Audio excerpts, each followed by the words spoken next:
Hello friends, स्वागत है आपका अपने YouTube channel one step online classes पर। हमारा जो चल रहा था इंग्लिश का सीरीज, जिसमें हम लोग इंग्लिश में बहुत सारे चीज़ को पढ़े थे, ठीक है। तो ये जो सेक्शन है, इसमें हम लोग ईच और एवरी के बारे में पढ़ेंगे, जो बहुत ही शानदार कॉन्सेप्ट है और बहुत सारे एग्जाम में इसका क्वेश्चन आता है, फ्रीक्वेंटली आते रहता है। तो इससे क्वेश्चन नहीं छूटेगा इस लेक्चर के बाद, ठीक है।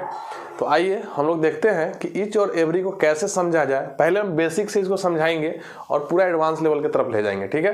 तो आप आराम से वीडियो देखिए और इसको क्वेश्चन बनाने का कोशिश कीजिएगा। जब हम इसको पढ़ा के फिर समझा के फिर क्वेश्चन देंगे तो आप उसको सॉल्व करने की कोशिश कीजिएगा, ठीक है। तो आइए देखते हैं ईच और एवरी का सबसे पहले बेसिक क्या होता है, ठीक है। तो ईच और एवरी का बेसिक पहले देख लेते हैं। तो ईच का हिंदी क्या होता है? प्रत्येक। ध्यान से बात को समझते रहिएगा, क्वेश्चन इसके बाद रखना नहीं पड़ेगा। एवरी का मतलब भी क्या होता है? प्रत्येक होता है। दोनों का हिंदी एक ही होता है, ठीक। अब होगा क्या कि ये जो है दोनों डिस्ट्रीब्यूटिव नेचर का है। डिस्ट्रीब्यूटिव नेचर क्या होता है? डिस्ट्रीब्यूटिव नेचर का मतलब होता है कि हर एक चीज़ों को अलग अलग करके बताना, एक एक करके बताना। इसीलिए इस प्रत्येक को हम लोग बोलेंगे प्रति एक। क्लियर है? और इस प्रत्येक को भी क्या बोलेंगे? प्रति एक। तो जहां भी ईच लिखा हुआ रहेगा, समझ जाइए कि जो चीज के लिए लिखा हुआ है, चाहे वो पर्सन के लिए या वस्तु के लिए, उस पर्सन या वस्तु को ईच या एवरी से हम लोग दिखाते हैं, एक एक करके डिस्ट्रीब्यूट कर देते हैं। क्लियर? अब ये जो ईच है, ये अपने आप में प्रोनाउन है। अगर बात किया जाए कि ये पार्ट्स ऑफ स्पीच में क्या है, तो ये क्या है? प्रोनाउन। और प्रोनाउन क्या होता है? नाउन के बदले आता है। नाउन के बदले आने वाला को हम लोग क्या बोलते हैं? प्रोनाउन। मतलब नाउन के बदले आएगा, नाउन के साथ नहीं आएगा। क्लियर? चलिए अब आगे क्या है? ये डिटर्मिनर भी है। डिटर्मिनर क्या होता है भाई? तो डिटर्मिनर एक चैप्टर है जो एडजेक्टिव से निकला है, तो इसको बोल सकते हैं सब चैप्टर ऑफ एडजेक्टिव। मतलब एडजेक्टिव का ये पार्ट है। तो डिटर्मिनर क्या होगा? ये एडजेक्टिव का पार्ट है, तो ये हमेशा किसके साथ आएगा? नाउन के साथ आएगा। मतलब कि ये जो ईच है, जिसका हिंदी प्रत्येक और डिस्ट्रीब्यूटिव नेचर होने के कारण एक एक करके बोलेंगे, इसलिए प्रति एक, ये प्रोनाउन भी है और डिटर्मिनर भी है। प्रोनाउन होगा तो इसका काम नाउन के बदले आना होगा, और जब डिटर्मिनर का काम करेगा तो नाउन के साथ आएगा। पहले ये बेसिक कंसेप्ट क्लियर हो गया। उसके बाद एवरी क्या है? ये केवल डिटर्मिनर है। एवरी केवल क्या है? डिटर्मिनर है, प्रोनाउन नहीं है ये। अब प्रोनाउन नहीं है तो ये हमेशा नाउन के साथ ही आएगा। क्लियर हुआ कॉन्सेप्ट? ठीक है। ये जो ईच है, इसका हिंदी प्रत्येक और ये डिस्ट्रीब्यूटिव नेचर का है। डिस्ट्रीब्यूटिव का मतलब डिस्ट्रीब्यूट से बना है, तो डिस्ट्रीब्यूट मतलब बांट देना। तो अलग अलग करके दिखाने के लिए ईच और एवरी का प्रयोग किया जाता है। ईच का प्रयोग प्रोनाउन के रूप में करेंगे और डिटर्मिनर दोनों के रूप में करेंगे। एवरी का प्रयोग केवल डिटर्मिनर के रूप में करेंगे। क्लियर है? इतना कॉन्सेप्ट हो गया। अब हम लोग क्या करेंगे इसमें कि जो ईच है डिस्ट्रीब्यूटिव नेचर का है, तो ईच जो है सेंटेंस में आएगा तो वो दो को डिस्ट्रीब्यूट करेगा। मतलब अगर कोई चीज दो है, पर्सन दो है या वस्तु दो है, तो वो दोनों को डिस्ट्रीब्यूट करने के लिए किसका प्रयोग करेंगे? हम लोग ईच का प्रयोग करेंगे, ठीक है। अब वो प्रोनाउन का तरीका भी डिस्ट्रीब्यूट कर सकते हैं और डिटर्मिनर का तरीका भी। क्लियर? जैसे हमको बोलना हो कि दो बुक है और दोनों को क्या कर दो? बांट दो किसी में, ठीक है, या दोनों किसी के दे दो। तो जब दो का बात करेंगे और दोनों में से एक एक करके बात करना हो, दोनों इकट्ठे बात करेंगे, तब ये ईच नहीं लगेगा या एवरी नहीं लगेगा। ईच का प्रयोग दो के लिए करेंगे और दोनों को अलग अलग बताना हो। कर रहे हैं दोनों के लिए, लेकिन इसको और इसको अलग अलग करना होगा। अगर हम लिख देंगे ईच बुक, तो मेरे कहने का मतलब बुक दो है, लेकिन हम बात एक एक करके करेंगे, दोनों का इकट्ठे नहीं करेंगे। अगर इकट्ठे करना होगा तो हम लोग ईच का प्रयोग नहीं करेंगे। दूसरा चीज, ईच का प्रयोग हम लोग तभी कर सकते हैं जब बात हमको दो से ज्यादा का करना हो, ठीक है। फिर वही बात है, दो से ज्यादा का करना है लेकिन इकट्ठे नहीं करना है, डिस्ट्रीब्यूटिव नेचर का है, इसीलिए इसको इसको इसको इसको सबको अलग अलग करके बोलना हो। मान लीजिए कि बुक आपके पास दो है, दो बुक है, ठीक, तो बुक्स हो गया, लेकिन ईच के साथ लिखेंगे तो ईच का मतलब क्या है? अलग अलग करके बताना है।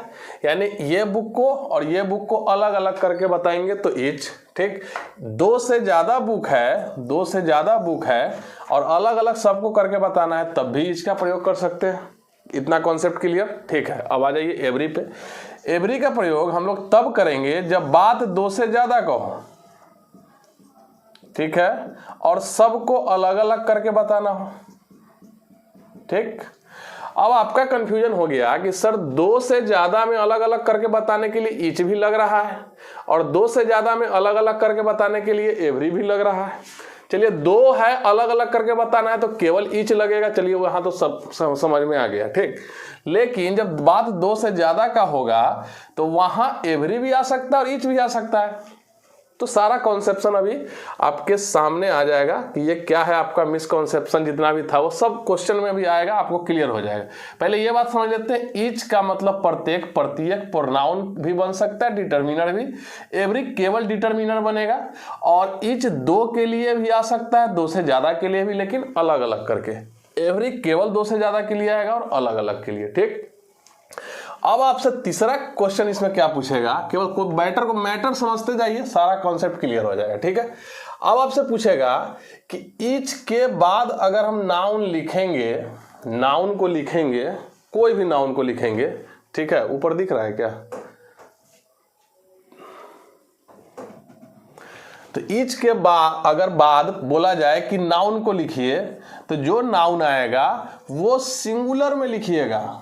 ध्यान से बात को समझ लीजिए, इसीलिए सिंगुलर में लिखेंगे क्योंकि ईच के बाद बात तो दो का होगा, लेकिन बात दो का हो रहा है लेकिन एक एक करके हो रहा है, इसीलिए नाउन सिंगुलर लिख देंगे। ठीक है, और ईच से दो से ज्यादा का भी बात होगा तब भी नाउन सिंगुलर ही लिखिएगा क्योंकि वो एक एक करके बताता है।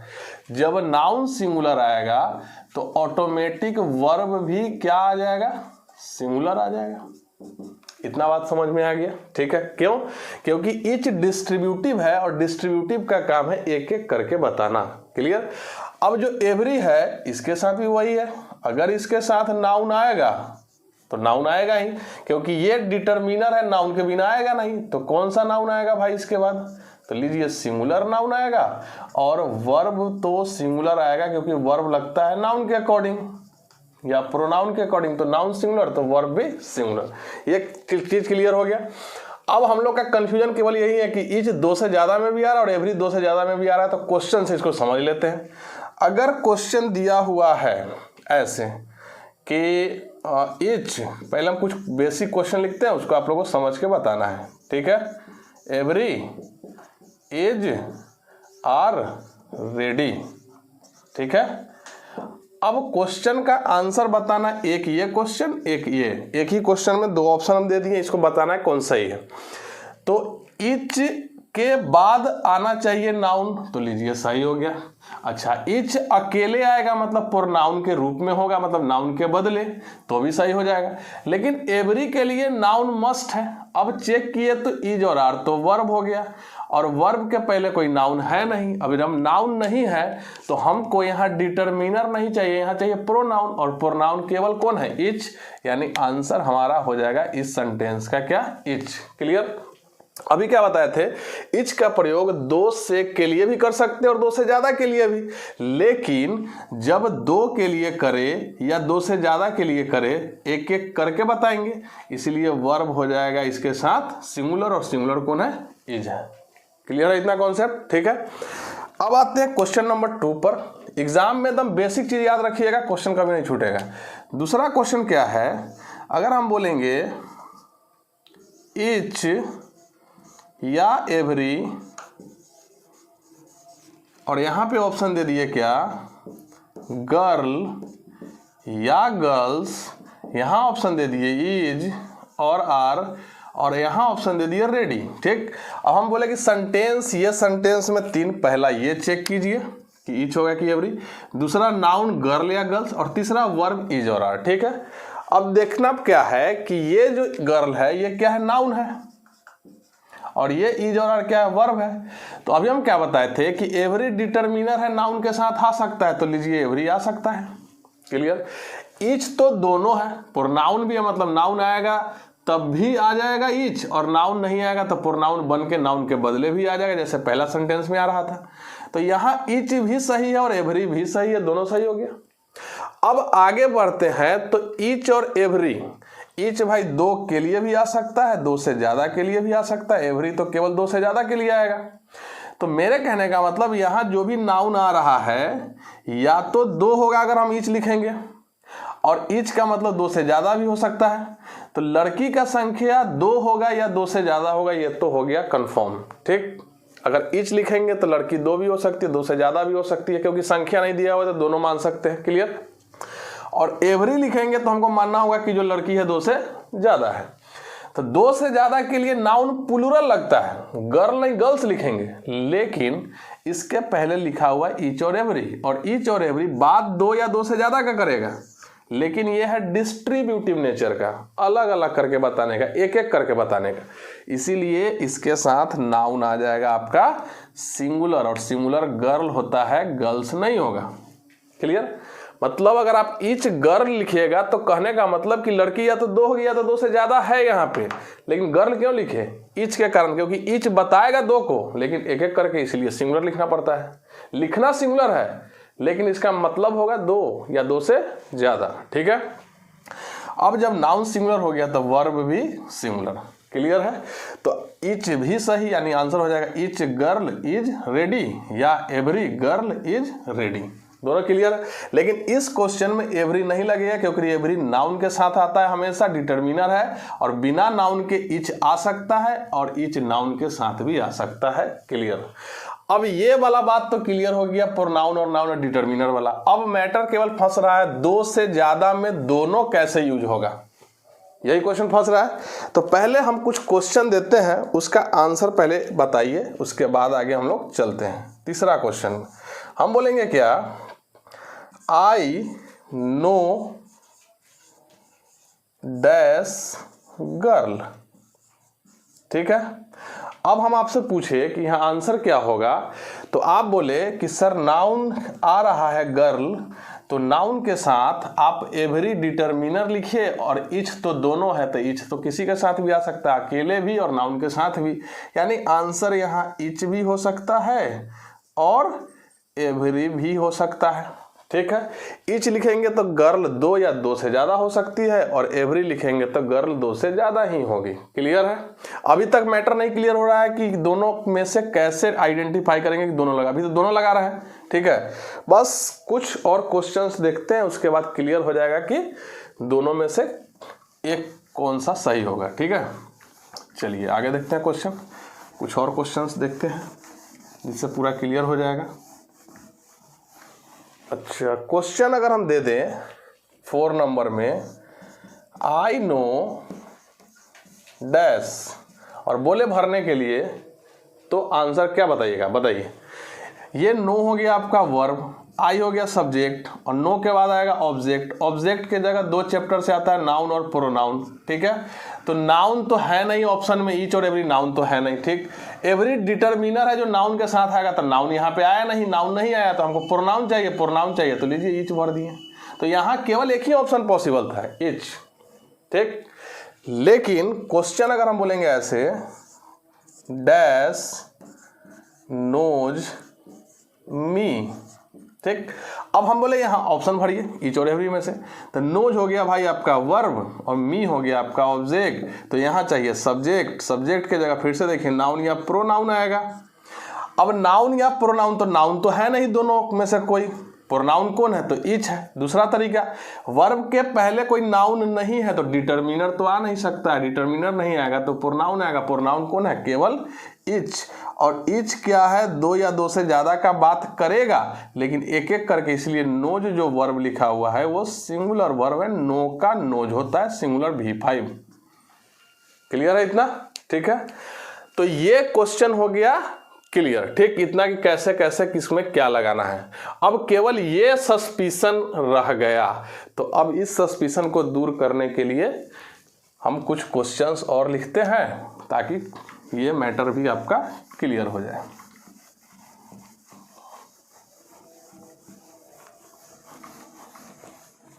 चलिए, तो क्वेश्चन हम क्या लिखे, एक क्वेश्चन आपका पहला, dash month has at least 4 Saturdays, ठीक, और he goes there dash Saturday, ठीक है। अब हम यहाँ पे बोल रहे हैं कि प्रत्येक, हिंदी तो प्रत्येक होगा, तो प्रत्येक महीना में एटलीस्ट का हिंदी मतलब होगा कम से कम 4 सैटरडे होता है, कम से कम हर एक महीना में 4 सैटरडे होता है। तो प्रत्येक महीना, प्रत्येक के लिए ईच या एवरी क्या लगेगा? महीना का संख्या क्या होता है भाई? 2 से ज्यादा, और 2 से ज्यादा के लिए ईच भी आ सकता है और एवरी भी आ सकता है, ठीक। मंथ क्या है? नाम है, नाउन है, तो नाउन के साथ डिटरमिनर, डिटरमिनर एवरी भी आ सकता है और ईच भी आ सकता है। संख्या 2 से ज्यादा, दोनों सस्पिशन, कंफ्यूजन हो गया, क्या लगा, ठीक है, डाउट हो गया। अब इसमें आते हैं, ही गोज देयर, वह वहां जाता है प्रत्येक सैटरडे, सैटरडे यानी प्रत्येक सैटरडे को जाता है, तो सैटरडे नाउन हो गया, नाम है, तो सैटरडे प्रत्येक सैटरडे को जाता है, तो सैटरडे 2 नहीं होता है, 2 से ज्यादा होता है। तो यहां भी आंसर ईच हो सकता है और एवरी भी हो सकता है, लेकिन कैसे पता चलेगा कि कौन सा सुटेबल आंसर होगा? तो देखिए कैसे पता चलेगा कौन सा आंसर सुटेबल होगा, ठीक है। एवरी के बाद अगर बात 2 से ज्यादा का किया जाए, ठीक है, देखिएगा बात, एवरी के बाद 2 से ज्यादा का बात किया जाए, और जो 2 से ज्यादा का बात किया जाएगा अगर वो इनडेफिनिट होगा, इनडेफिनिट का मतलब होता है जिसके बारे में इंफॉर्मेशन नहीं है लिसनर और स्पीकर के पास, ठीक है। लेकिन अगर ईच का प्रयोग 2 से ज्यादा में करना हो तो वो जो 2 से ज्यादा होगा वो डेफिनिट होगा, क्लियर। अब यहां 2 से ज्यादा, यहां भी 2 से ज्यादा, चेक करो मंथ के बारे में इंफॉर्मेशन है कि नहीं, तो हाँ भाई 12 ही महीना होता है, तो प्रत्येक महीना में कम से कम 4 सैटरडे होता है, जनवरी में भी, फरवरी में, मार्च में भी, अप्रैल में भी। तो ये बात हो गया नाउन पे डिपेंड। अब नाउन आपका डेफिनिट होगा, मतलब पता होगा लिसनर और स्पीकर दोनों को, तो लगाइएगा ईच, तो पता है मंथ 12 ही होता है। लेकिन करा ही गोज देयर, वह वहां जाता है प्रत्येक सैटरडे को, प्रत्येक सैटरडे जाता है, मतलब जनवरी वाला प्रत्येक, या फरवरी वाला प्रत्येक, या मार्च वाला, या पूरा साल वाला प्रत्येक। तो ये जो सैटरडे है तो नाउन है, ये आपका डेफिनिट नहीं हो पाया, पता ही नहीं चल रहा है, तो ये नाउन हो गया आपका इनडेफिनिट। और जब इनडेफिनिट हो गया तो आप आंसर लगाइएगा एवरी। क्लियर हुआ, ठीक है। तो जब ईच का बात करें और 2 से ज्यादा हो तो ईच और एवरी दोनों कंफ्यूजन हो गया। जब कंफ्यूजन हो जाएगा तो चेक कीजिए, नाउन डेफिनिट है तो ईच, और नाउन उसके बाद आने वाला इनडेफिनिट है, मतलब जिसके बारे में पता नहीं है, तो एवरी। क्लियर है, ठीक। एक क्वेश्चन और यहां पे देते हैं, ऑलमोस्ट डैश फ्राइडे ही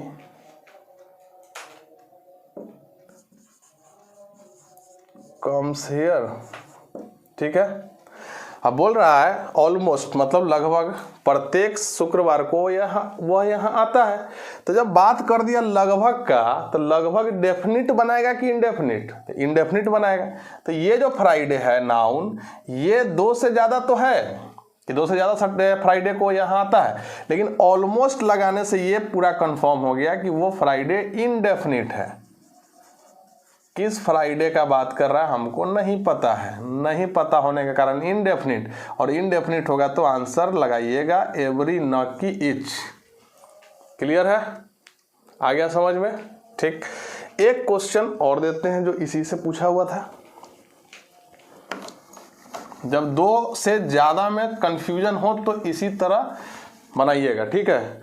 एक पॉइंट ही याद रख लीजिएगा यहाँ पे, क्या पॉइंट क्या याद रख लेना है कि जब आपको ऑलमोस्ट दिखाई दे, ठीक है, नियरली दिखाई दे, या आपको अप्रोक्सीमेटली दिखाई दे,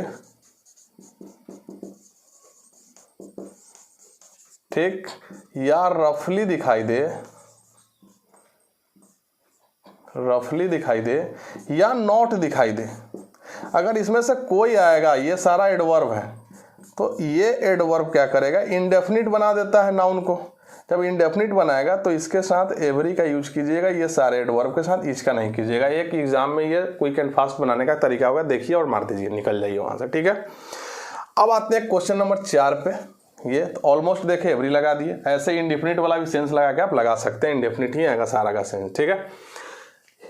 he has booked dash Friday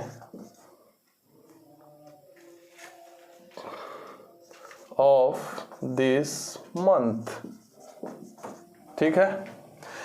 तो ही ने प्रत्येक फ्राइडे बुक कर लिया इस महीने का, प्रत्येक फ्राइडे इस महीने का बुक कर लिया। इसके कहने का मतलब है कि ये महीना है तो ये महीना में डेफिनिट फ्राइडे होगा या इनडेफिनिट, तो भाई डेफिनिट फ्राइडे होगा। अगर मार्च का क्या होगा तो मार्च का सारा फ्राइडे बुक किया होगा, अप्रैल का क्या होगा, अप्रैल का फ्राइडे सारा बुक किया होगा।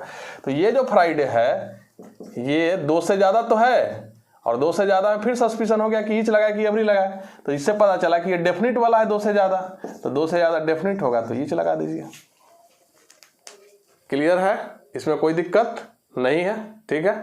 तो इससे ये पता चल गया कि डेफिनिट होगा तो लगाइएगा ईच और इनडेफिनिट होगा तो लगाइएगा एवरी, जब 2 से ज्यादा का मैटर फंसेगा तब। लेकिन जब 2 का हो तो ईच, जब प्रोनाउन चाहिए तब भी ईच, जब 2 से ज्यादा का मैटर फंसे तो डेफिनिट के लिए ईच, एवरी इनडेफिनिट के लिए। क्लियर है, और एवरी कभी भी बिना नाउन के नहीं आ सकता है। चलिए 1-2 क्वेश्चन और देखते हैं जिससे हमारा कॉन्सेप्ट पूरा क्लियर हो जाएगा। फिर आपको प्रैक्टिस के लिए 15 से 20 क्वेश्चन दे दिया जाएगा सेशन के अंत में, आप उसको बना के कमेंट बॉक्स में आंसर डाल दीजिएगा, ठीक है। और हमारा group 1 step online classes Telegram का ज्वाइन कर लीजिए, वहां आंसर आप भेज सकते हैं। चलिए देखते हैं क्वेश्चन।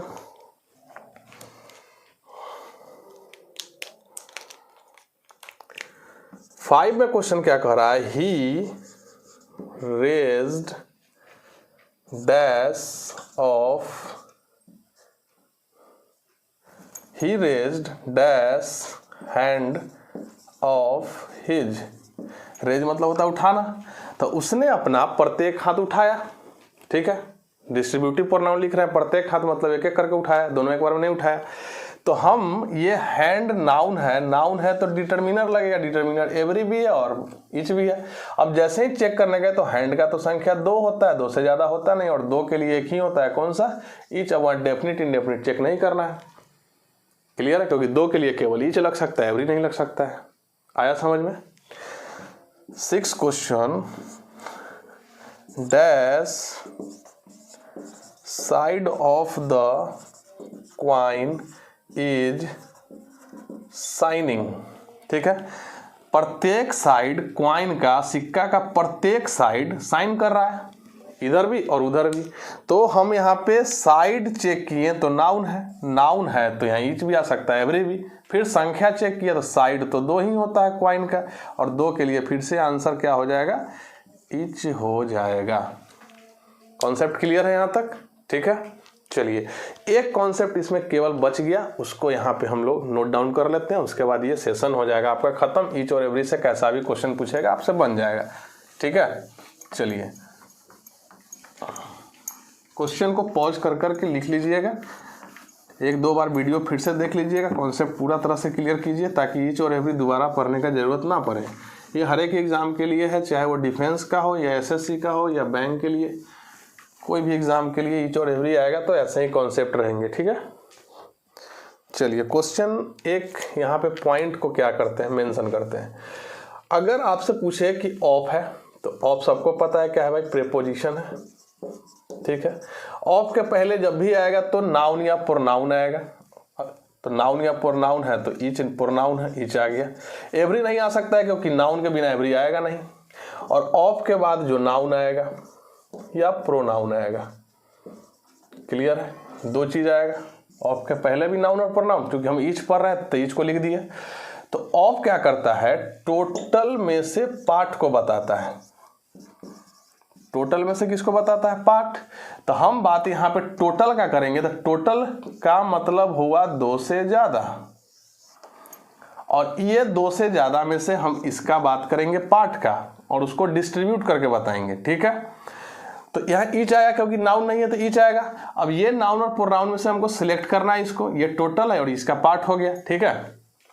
अब ये जो नाउन और प्रोनाउन है ये ऑफ प्रीपोजिशन के कारण जब भी आएगा ये ऑब्जेक्ट में आएगा, क्लियर है, ऑब्जेक्ट बन के आएगा। और इसके बाद आएगा वर्ब। तो भैया आपसे पूछेगा क्वेश्चन कि ईच के बाद ऑफ आया तो नाउन और प्रोनाउन कैसा आएगा, तो नाउन और प्रोनाउन टोटल का बात कर रहा है तो नाउन और प्रोनाउन प्लुरल होगा। प्लुरल मतलब दो से ज्यादा, तब तो इसमें सिलेक्ट कर रहे हैं ना। ईच के साथ आएगा तो सिंगुलर, लेकिन ऑफ के साथ आएगा तो प्लुरल। अब ऑफ के साथ ये प्लुरल हो गया और ऑफ में से सिलेक्ट कर ली ईच को, और ऑफ के कारण ये नाउन या प्रोनाउन जो भी आएगा वो ऑब्जेक्ट बन जाएगा। जब ऑब्जेक्ट बन गया तो जो वर्ब है उसका सब्जेक्ट तो ईच ही रहेगा। अब ईच क्या है, डिस्ट्रीब्यूटिव नेचर का, तो अगर हम इसको सब्जेक्ट बना रहे हैं तो वर्ब क्या लगेगा, सिंगुलर लगेगा, क्योंकि ईच बात दो से ज्यादा का करता है, लेकिन डिस्ट्रीब्यूट करके बताने के लिए ईच का प्रयोग किया जाता है, इसीलिए सिंगुलर वर्ब आता है, क्लियर। अब क्वेश्चन देखते हैं इस पे ताकि क्लियर हो जाए। तो क्वेश्चन आपसे एग्जाम में क्या पूछेगा, ईच ऑफ द स्टूडेंट और स्टूडेंट्स, पहला ये इज आर रनिंग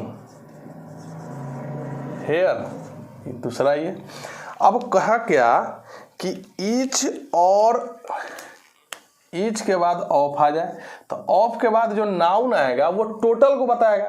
तो टोटल को दिखाने के लिए हम लोग प्लुरल लिखते हैं, सिंगुलर नहीं। यही ऑफ नहीं रहता, ईच के साथ डायरेक्ट आता तो ईच के साथ नाउन सिंगुलर, क्योंकि ये सिंगुलर नेचर का बना देगा उसको डिस्ट्रीब्यूटिव के कारण। लेकिन ऑफ जब भी आएगा तो ऑफ के बाद वाला जो नाउन होगा वो प्लुरल होगा। तो आंसर स्टूडेंट्स हो गया। अब इस स्टूडेंट्स में से हम सिलेक्ट कर रहे हैं ईच को, प्रत्येक को सिलेक्ट कर लिए। अब प्रत्येक को हम ईच के थ्रू बताएंगे तो एक एक करके बताएंगे, इसीलिए ईच के कारण यहाँ पे इज आएगा, न कि आर। अब स्टूडेंट्स देख के आर मत मार दीजिएगा, ये स्टूडेंट्स ऑब्जेक्ट है किसका, ऑफ का, और ऑब्जेक्ट वर्ब नहीं ले सकता है। तो सब्जेक्ट हमारा हो गया ईच और ईच के कारण हो गया इज, ठीक। दूसरा क्वेश्चन इससे क्या बनेगा, नीचे आ रहा है क्या,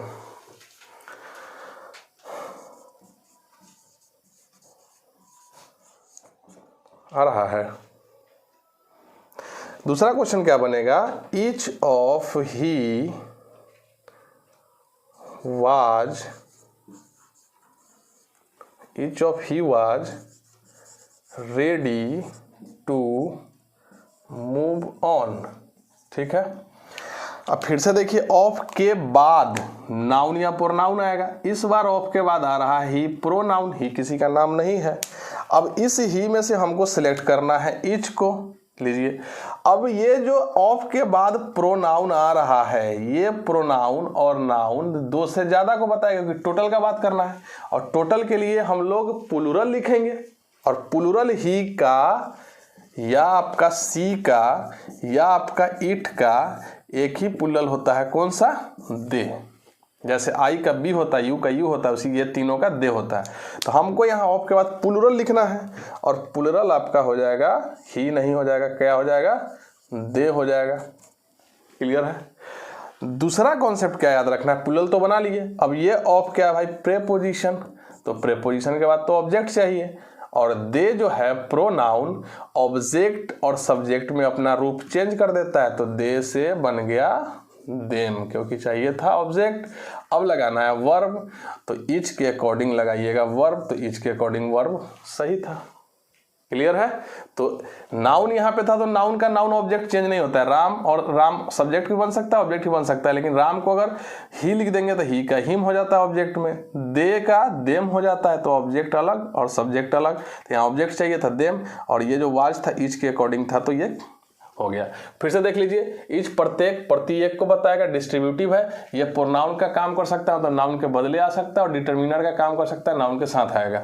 एवरी जब भी आएगा डिटर्मिनर के रूप में आएगा, नाउन के साथ अकेले नहीं आ सकता है। ईच जब भी आएगा दो से ज्यादा के लिए, लेकिन एक एक करके बताएंगे, डिस्ट्रीब्यूटिव नेचर का है। और ये आपका दो से ज्यादा के लिए भी आएगा, तभी एक एक करके ही बताएंगे, क्लियर है। एवरी जब भी आएगा 2 से ज़्यादा के लिए ही आएगा, 2 के लिए नहीं आएगा। और एक एक करके इसको भी बताने के लिए लाएंगे, इसलिए इसको ये भी डिस्ट्रीब्यूटिव नेचर है। एवरी आएगा तो नाउन उसके बाद आएगा जब भी, तो सिंगुलर आएगा क्योंकि बात एक एक का करेंगे एक बार में। और वर्ब भी सिंगुलर, इसके साथ भी नाउन सिंगुलर और वर्ब भी सिंगुलर। अगर ये अकेले आएगा तो वर्ब सिंगुलर, अगर ऑफ के साथ आएगा तो ऑफ के साथ केवल ईच आ सकता है क्योंकि ऑफ के पहले नाउन नहीं है, नाउन नहीं है तो ईच का यूज करेंगे, और ईच का यूज करेंगे तो ईच वर्ब सिंगुलर लेगा। लेकिन ऑफ के बाद जो टोटल होता है, टोटल प्लूरल होता है और प्लूरल में से सिलेक्ट करना है, इसलिए प्लूरल के लिए इसको प्लूरल बनाना पड़ता है। ऑफ के कारण ये दोनों ऑब्जेक्ट होगा, नाउन का ऑब्जेक्ट नाउन रह जाता है, प्रोनाउन का ऑब्जेक्ट चेंज हो जाता है। अगर आई रहेगा तो मी, यू रहेगा तो यू, और ही रहेगा तो हिम करना पड़ता है। ठीक है, तो ये क्वेश्चन से आपको इतना क्लियर हो गया। कैसे होगा, एक बार और वीडियो को देखिए, जाके पूरा क्लियर हो जाएगा।